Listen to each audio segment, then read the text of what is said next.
Hello everyone! For today's video ay may inayusan na naman kami sa Malangka, Taysan, Legazpi City at Cristinian. Ayan! Nilagay na sa tricycle yung mga gagamitin namin na pang-decorate sa aayusan namin sa Malangka, Taysan, Legazpi City. And papunta na kami doon sa Malangka, Taysan, Legazpi City. Yung Malangka pala ay medyo malapit lang daw sa amin and dumaan kami sa Makaradat dito sa isang sitio sa amin. And finally, andyan na kami sa aayusan namin. Ayan na yung tricycle namin na mayroong mga kargang pang-decorate namin. Naalis na pala dyan sa tricycle yung mga gamit na gagamitin namin sa pag-decorate. Ayan pala yung before na venue nila. Sa gilid lamang ito ng bahay nila and gumawa sila ng tulda.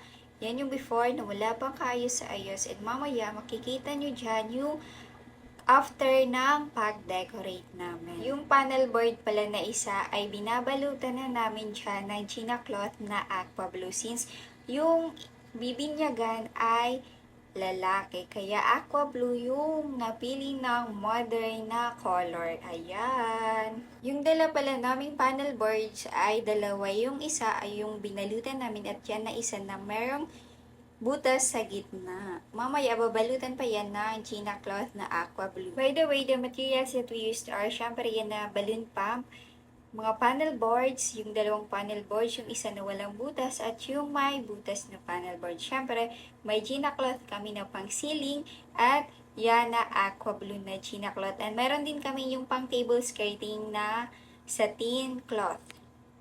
And also, we have a green carpet or grass carpet na ilalagay dyan sa may sahig. Ayan, ilalagay na dyan sa sahig yung mga grass carpet natin. Yung nagamit pala dyan na grass carpet ay bali 3 piraso na ganyan kahaba na grass carpet. And meron pa pala kami dyan na bilog na cartoon yan and binalutan ng Gina cloth na color blue and meron pa dyan na ilalagay sa unahan na 2 box and binalutan din yon ng Gina cloth. Binabalutan ko na dyan ng Gina cloth yung isang panel board na may butas sa gitna and bali, pinaikot-ikot ko lang dyan yung Gina cloth na aqua blue and sila mama naman at si AJ ay nagkikisamin na dyan. Kami lang dyan yung magkakasama at isa lang yung pinasama ni mama which is si AJ and isa lang yung kinuha namin kasama kasi maliit lang naman yung aayusan namin. Sa pagkikisame pala, bali naglalagay dyan sila mama ng straw sa dalawang gilid ng tulda or tent and sa gitna ng tent para pagsabitan ng Gina cloth. Lagi ko pong sinasabi if may magtatanong sa akin or magko-comment dyan sa comment section sa aking videos, yung sukat po ng pang-ceiling namin ay nasa 10 yards lamang po. Bawat isang pangkisam. Hindi po yung lahat. Yung isang haba po, 10 yards po yan. Ganyan yung pagkisami namin. Bali, hindi na kami dyan naglagay or pinasok yung straw sa gilid ng tela since mahaba yan. Bali, ganyan na lang yung ginawa nila mama dyan. And ipipin yan dyan sa dalawang gilid ng Gina cloth para hindi siya matanggal at ma-fix ng maayos dyan sa bobong ng tulda. Yung gagawin dyan ay balloon garlands lang and yan na 2 panels at yung pagkikisame at yung isang mesa ay skirtingan yan. Nagpapaballoons na dyan ng mga balloons yung kapatid ko at ako naman dyan ay tinatali ko yung napalobotan ng mga balloons and mamaya ilalagay yan dyan sa straw at gagawin na balloon garland. Ayan, sila mama pa rin ay hindi pa rin tapos magkisame.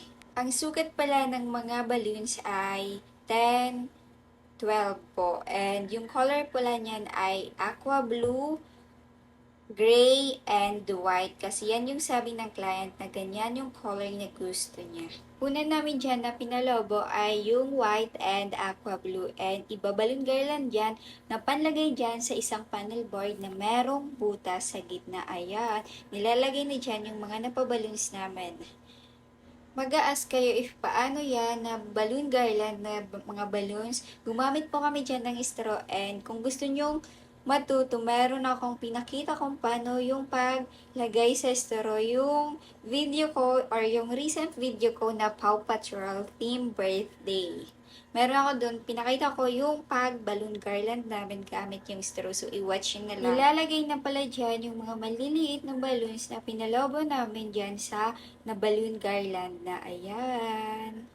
Sunod na pinalobo namin dyan yung gray at saka yung aqua blue na panlagay dyan sa isang panel board. Nilalagay na dyan yung mga na balloon garland sa isang panel board. After mag balloon garland ay nilalagay na dyan yung name ng bibinyagan. And si mama naman dyan ay nag-skirting na sa table and isa lang yan. Bleach lamang yung ginawa namin.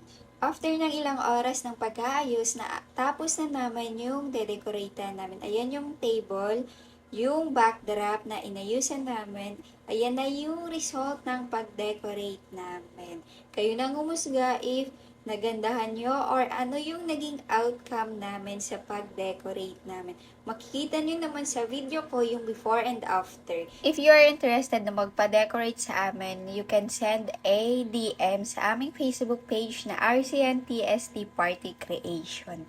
Nag-decorate kami sa weddings, birthday, anniversary, and graduation. RCNTSD Party Creation, we create and you celebrate. Hanggang dito na lang ang aking video. Thank you for watching and please don't forget to subscribe to my YouTube channel. Thank you po!